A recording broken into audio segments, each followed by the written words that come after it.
y me da muchísimo gusto coincidir en este espacio.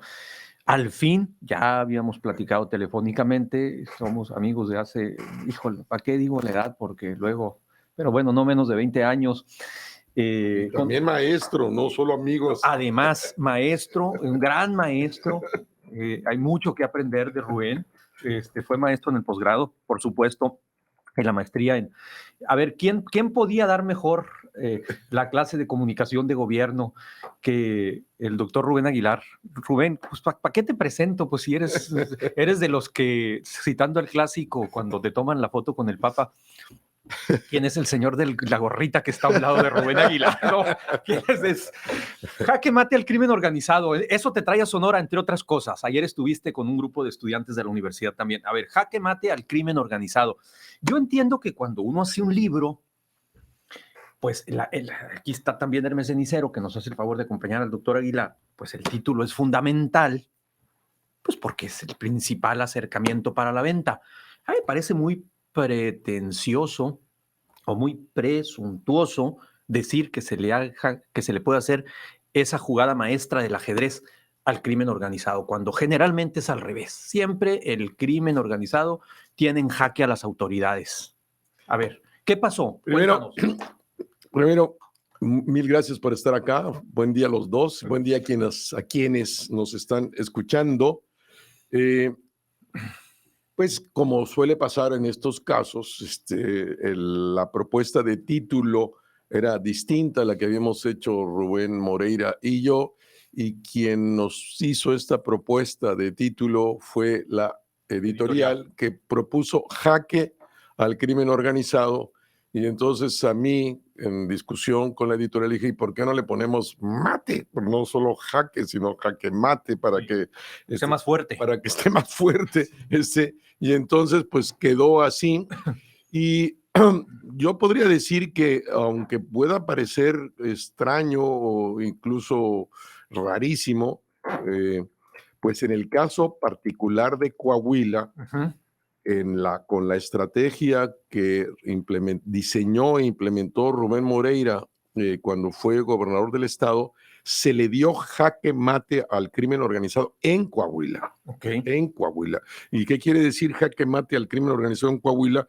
Que el narco en el estado de Coahuila, bajo la estrategia de Rubén Moreira, hacia el segundo año de gobierno, Rubén Moreira asume el 1 de diciembre de 2011, pero hacia 13, mitad del 13, final del 2013, el crimen decide irse del estado porque al final los integrantes de las bandas del crimen organizado dedicadas al narcotráfico, entre otras actividades, porque el crimen organizado es una actividad de corte hegemónico, vas ocupando espacios cada vez, pues son hombres de negocios de lo ilegal, pero hombres y mujeres de negocio, y pues analizan todo el tiempo la rentabilidad, la relación costo-beneficio, y la estrategia de Rubén les hizo irrentable el negocio en el caso de Coahuila y decidieron irse de Coahuila porque no daba en la relación costo-beneficio estar presentes en ese estado, y en ese sentido la maniobra de la estrategia pues fue una movida de ficha en el ajedrez, de manera que fue jaque mate. Antes de entrar a la estrategia esa que señalas y que nos comentes así de manera puntual en qué consistió, a mí me llamó mucho la atención cuando leía tu libro el antecedente que plantea el texto con el hermano, con Humberto Moreira, sí, también gobernador. Y te voy a decir qué me llamó la atención. El jueves que estuviste presentándolo ahí en el evento de la quincena organizado por Movimiento Ciudadano, organizado por el diputado Ernesto de Lucas particularmente, que vienes invitados por ellos, por la fracción. ¿Qué me llamó la atención? Que hubiera una periodista, me va a parecer morboso el comentario, pero no lo es por el poder que tenía, que hubiera una periodista que fuera el vínculo entre el gobierno del estado y las Fuerzas Armadas, pero además con una correa de transmisión con mucho poder en la estrategia. ¿A quién se le ocurre tener a Isabel Arvide ahí, ahora cónsul en Estambul, en este gobierno, con esta gran responsabilidad. Vamos a hacer la pausa de la hora y si quieres ahorita regresamos. Vamos. Regresamos en un minuto, no se vayas. Rubén, continuamos entonces. A ver, dejaba en la mesa la responsabilidad que tuvo Isabel Arvide antes de que Rubén Moreira, con el otro Moreira, con Humberto, en la política de seguridad que, de acuerdo a lo planteado por el libro, pues fue un rotundo fracaso y por eso cambiaron de estrategia. El presidente Calderón, en más de una ocasión, le hizo afirmaciones contundentes al gobernador Humberto Moreira de que gente de Humberto Moreira, y le daba a entender que incluso él como gobernador estaban ligados al crimen organizado, como era el estilo personal del presidente Calderón. Entonces, Humberto Moreira, en lugar de entrar a la confrontación, lo que se le ocurrió, no la conocía personalmente, pero se le ocurrió, él sabía de la relación que esta señora, Isabel Arvide, tenía un despacho que trabajaba, asesoraba temas de seguridad y sabía, como otras muchas gentes sabemos, de la relación estrechísima de Isabel Arvide con el ejército. Correcto. Isabel tiene un libro que se llama Mis Generales, donde narra la historia por lo menos de 28 generales con los que ha mantenido algún tipo de relación más allá de la profesión. Más allá de la periodística. Más allá de la periodística. Muy bien, ahí el que entendió. Entonces, ella va, entonces Humberto le dice, pues entonces quiero que tú medies la relación mía con el ejército, no quiero tener yo ninguna relación para que después no me digan que yo...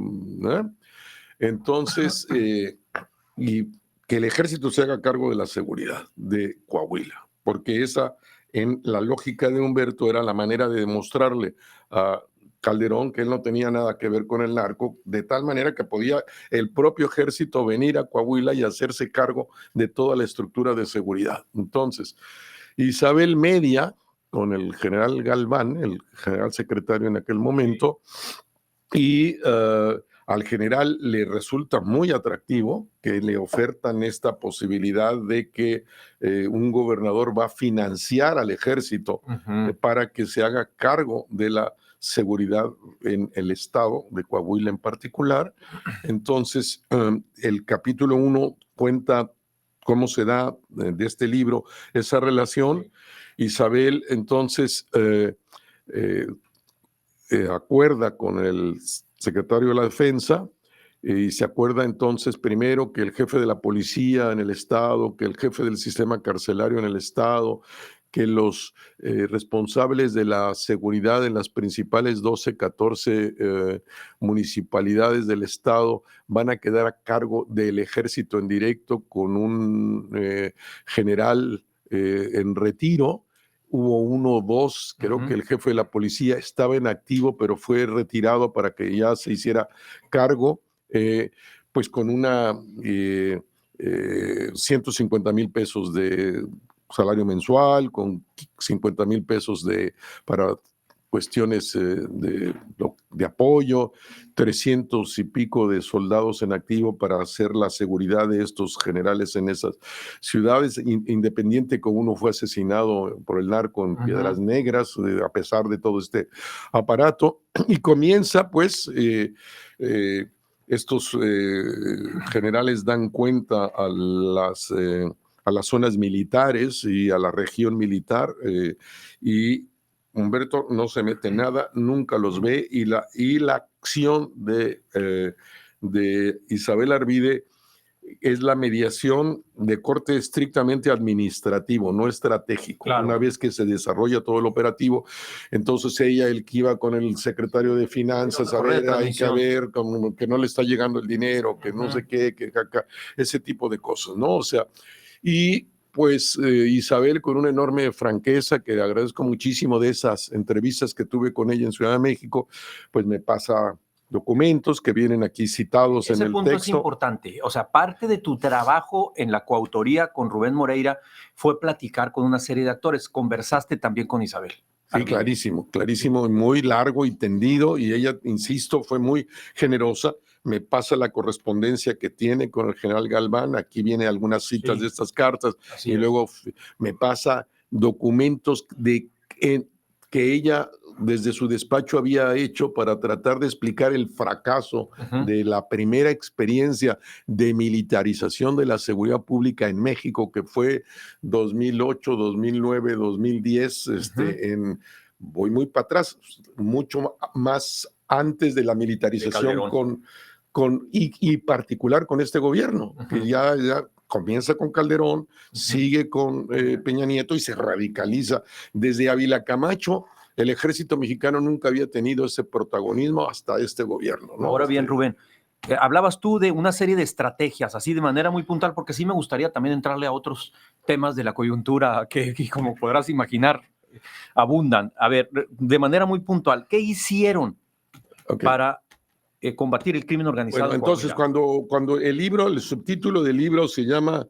Jaque Mate al crimen organizado y el subtítulo es Coahuila, una estrategia multidimensional para la paz, ¿no? Correcto. Para quien nos escucha.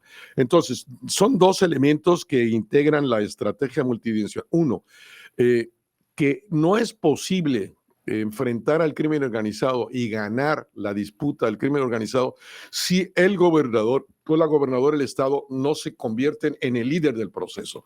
No hay que patada al bote, es un problema del gobierno federal, es un problema del ejército, de la Policía Nacional en aquel momento, de la Guardia Nacional.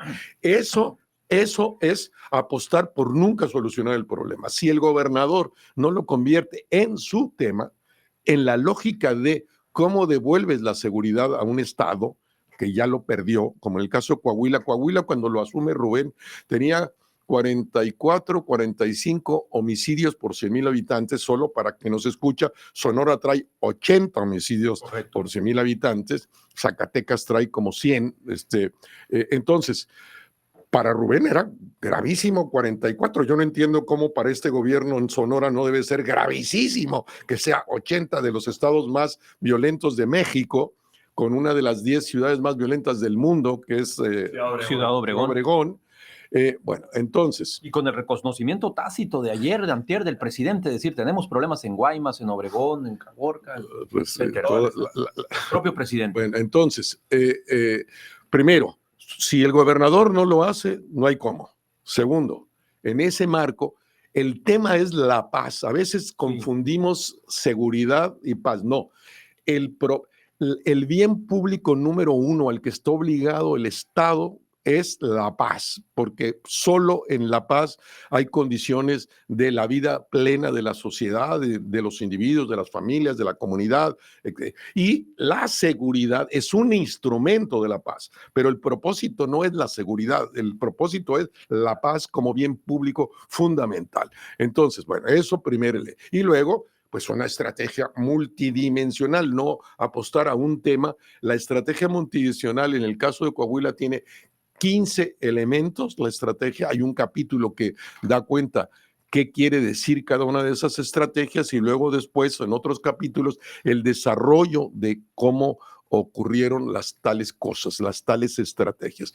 Y se divide en bruto en estrategias de prevención, estrategias de acción frontal contra el crimen y estrategias de apoyo. Entonces, las primeras, así muy rápido, es básicamente generación de empleo, 220,000 nuevos empleos formales, más que los 4 sexenios anteriores sumados, formales, que implicó 20 viajes del gobernador a Asia, organizados por ProMéxico, que ahora ya quitaron en este gobierno, porque el gobierno del Estado no tenía la capacidad de, ¿cómo voy a hacer las citas con los empresarios en China o en Corea o en Singapur? Pero ProMéxico, que estaba ahí, sí lo podía hacer. Entonces, y el gobernador directamente negociando con los empresarios autoparteros de China, de Corea, etcétera. ¿Qué quieres para venirte a Coahuila? Claro. ¿Qué quieres? Terreno, te lo doy. ¿Quieres esto? Te lo doy. ¿Quieres esto? Pero ven. ¿Y cuánto? ¿Y de qué tamaño? No, pues 600 nuevos empleos formales, 1,000 nuevos empleos formales, y 220,000. 220 y tantas nuevas preparatorias para arrebatar a los jóvenes al crimen pero con acciones directas. 8 nuevas universidades, 10 veces más el presupuesto de cultura, 10 veces más el presupuesto de deporte. Eso es prevención.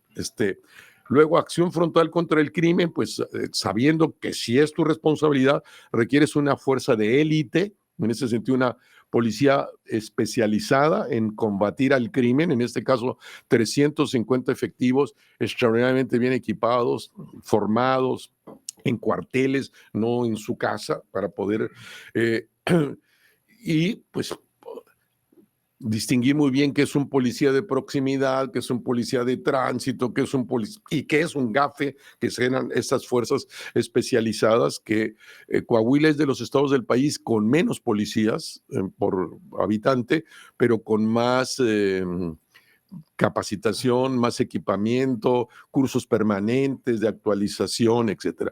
Y pues los GAFES implicó muy rápido, pues 30,000 pesos de sueldo, vivienda, seguros de gastos médicos mayores, seguro de vida, becas a los hijos, etcétera, para elevar la moral de combate, porque si no, a mí me pagan 5,000, 8,000, 10,000, no me voy a arriesgar, ¿para qué? Serían unos imbéciles, además, si lo hicieran. Te voy a interrumpir porque tenemos que hacer el corte de los 15 ahora. Bien. Vamos a hacer una pausa. Es que tenemos también la transmisión en Ciudad Obregón y en Nogales, donde también nos escuchan, entonces tenemos que estar haciendo cortes a los 15. Vamos a regresar para cerrar con el tema del libro y conversar un par de asuntos más con el doctor Rubén Aguilar. Ya volvemos. Rubén, cerramos con jaque mate al crimen organizado. A ver, en el entrecorte preguntaba si uno, al ver los números y los resultados que ofrece este texto y las propuestas, lo primero que piensas es, bueno, si otro gobernador en otra entidad trae problemas, pues lo menos que puede hacer es, a ver, canijos, vengan para acá y díganme cómo lo hicieron para esto, leo el libro. ¿Ha habido algún acercamiento de algún gobernador? Y si la respuesta es negativa, ¿por qué no? ¿Qué yo no la ha habido. Sí, alguna periodistas extranjeros que tienen años en México muy bien me han hecho el comentario leyendo el libro y dicen, pues aquí está cómo se hace, ¿por qué no lo hacen? ¿Por qué no lo hacen? Además de una experiencia real, no de que deberían si no es la crónica.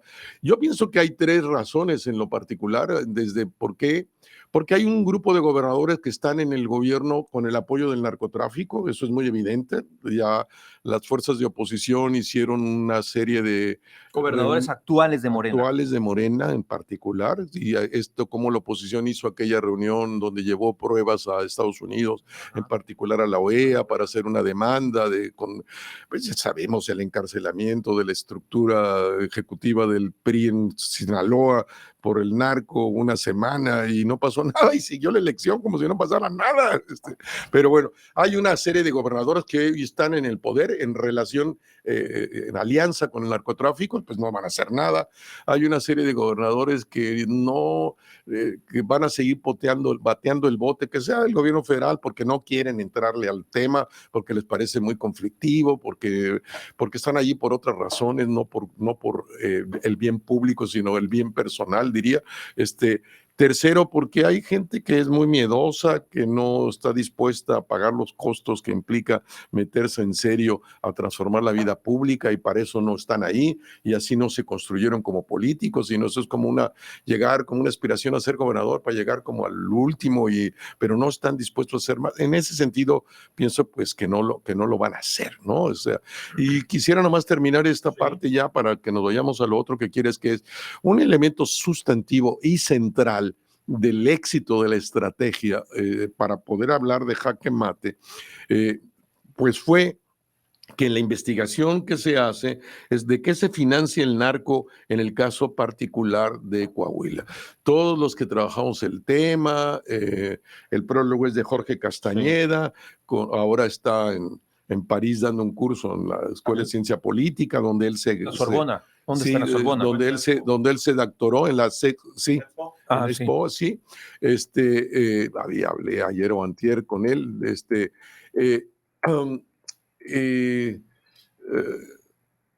Cómo el gran dinero se queda del narco, de todos los circuitos del narco, se queda en los Estados Unidos. Es por estrategia de seguridad nacional de los Estados Unidos. No quieren los Estados Unidos que la droga que se realice en el mercado más grande del mundo, que los Estados Unidos regrese el dinero para poner un caso muy claro a los talibanes en Afganistán, porque se van a empoderar todavía más, y entonces, como lógica de seguridad nacional, los Estados Unidos dicen, no, yo quiero ver el dinero aquí, aquí se realizó y aquí se va a quedar, porque no representa un gran monto. Es una cantidad muy importante, a lo mejor en torno a los 500, 600 mil millones de dólares, en razón a los 14 mil, 15 mil billones de dólares que implica la economía americana, pues no representa nada, pero es en términos estratégicos de seguridad sí. Entonces, ¿cómo se financia el narco en Coahuila? Pues entonces, a ver, empecemos, dijo en toda la investigación conducida por Rubén Moreira. 20 pisos, ok, 20 pisos. ¿Quién es el que paga más? Los casinos. Pues cerremos los casinos, porque si no, pues con esa se van a seguir financiando toda la vida. ¿Dónde? Pues a partir de las 12 de la noche, todo el alcohol que se vende en Coahuila está controlado por el narco y te obligan a las locales que venden el de ellos, pues se prohíbe la venta a partir de las 12 de la noche. Que los giros negros, ¿quién? El narco, o que se cierran todos los giros negros. Que quién controla las carreras de caballos, pues los narcos. Que quién corre las carreras de las peleas de gallos, pues no, pues los narcos, pues se cierra. ¿Quién tienen todas las maquinitas en las tiendas estas de moneditas? ¿Ves? El narco, pues hay que ir por todas y destruirlas todas. 4,000 tiendas, 4,000 máquinas destruidas, no se reclamó una, todas del narco. ¿Quién se roba los carros? El narco. ¿Qué hacen con el robo de los carros? Los llevan a las junkers, los despedazan, y luego los llevan a las chatarreras, lo muelen y luego se la venden a las acereras con factura. Pues cierren las junkers, cierren las chatarreras. Algún día es muy posible, no es un tema de moral, gente que quiera apostar a lo idiota y quiera perder, pues que apueste y pierde a lo idiota. Los únicos que ganan siempre son los casinos, no la gente que participa claro. en la apuesta. Pero bueno, eso es de cada quien. Pero no hay condiciones objetivas mientras el narco tenga esa capacidad de hacerse presente. Y entonces, pues se cerró toda la posibilidad de financiamiento, se hizo muy caro y el narco se fue, punto, porque no es rentable. Si me van a matar, uno, y si no tengo dinero para reproducirme, pues entonces, ¿qué hago aquí? Me voy a ir donde en la relación costo-beneficio sí la puedo hacer, y seguramente a dónde se fueron no se ha resuelto el problema nacional. Se resuelve el problema de Coahuila, que de 44 homicidios dolosos por 100,000 habitantes, hoy es 4. Se mantiene así.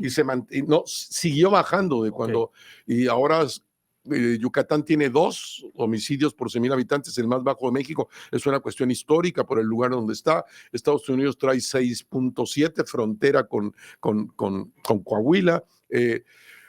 Bueno, producto de eso, porque hizo irrentable la presencia del narco en el estado, y te queda claro entonces que sí es posible la reconquista de la paz como bien público fundamental si tu gobernador estás dispuesto a enfrentar en el marco de una estrategia que implica como eso. ¿Cómo se mantiene el narco en Sonora? ¿Por qué son 80 homicidios? Sí, seguramente el gobernador lo sabe. Y si no, no debería de estar de gobernador, pero seguramente lo sabe. ¿Por qué no actúa? ¿Por qué no se reducen los niveles de...? Pues eso lo sabrá el gobernador, su secretaria de seguridad, y pues si la sociedad verá si están haciendo algo real para que no haya los caborcas y estas balaceras y estas cosas que son de dimensión nacional, de estos escándalos de todos los días de Sonora. Por eso sí está Sonora presente todo el tiempo en la dinámica nacional, por la violencia, por los crímenes, no por otra cosa, y debería estar por la literatura, y debería estar por la pintura, y debería estar por el teatro.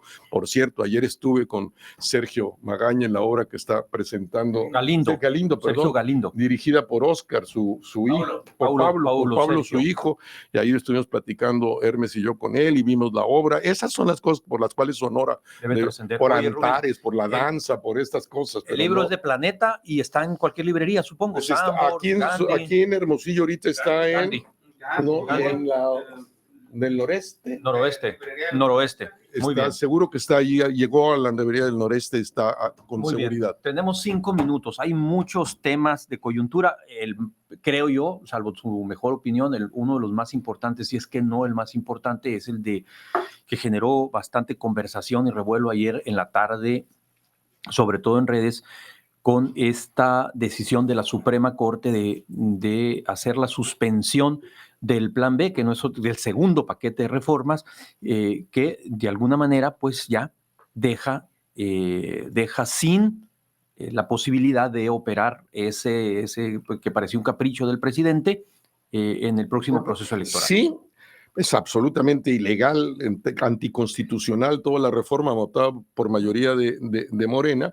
El presidente no es un hombre que aprecie la Constitución, la violenta de manera sistemática, todos lo sabemos, las pruebas son absolutas, no hay que hacerle mucha vuelta. Yo sabía, mi expectativa es que la Corte actuara así. Ahora, tiene que ir al Pleno. Es muy probable que el Pleno ahorita queda suspendida de manera indefinida, sí. Pero tiene que ir al Pleno. Así es. Y luego en el Pleno es muy probable que será el mejor de los escenarios, que los magistrados decidieran que el proceso es tan evidentemente irregular. Llegó la propuesta y el mismo día que llegó la propuesta la votaron sin discutir. Así es. Nada más con la sumisión que caracteriza a los diputados y a las diputadas de Morena en el Congreso, que su vocación es la sumisión, no el servicio público. Y esta votación, como votaron la reforma, pues es expresión acabada de su sumisión como vocación legislativa. Entonces, eso será el mejor de los escenarios y ya se acabó y entonces, pero podría haber con algunos de los magistrados o magistradas, esta plagiaria gánster de la señora Esquivel, que sigue ahí puesta por el presidente de la República. Le gustan esos personajes al presidente de corte gangsteril, como Bartlett, como Esquivel, para que lo representen en ciertas estructuras del poder, pero bueno, ese es un problema de él. ¿Podría alguno intentar de que no pasen los 8 votos que se requieren, ¿no? Y que se vayan a la discusión de uno por uno? Pienso que no va a ocurrir, que creo que la responsabilidad de la Corte será en que es de tal manera evidente la irregularidad del proceso que la descalificará y se acabó, y muestra pues la solidez de la democracia mexicana, aunque algunos quieran atentar contra ella, como la Corte como poder autónomo se ha comportado y ha actuado con ahora la acción del magistrado Laínez, ¿no? Que ha sido particularmente importante.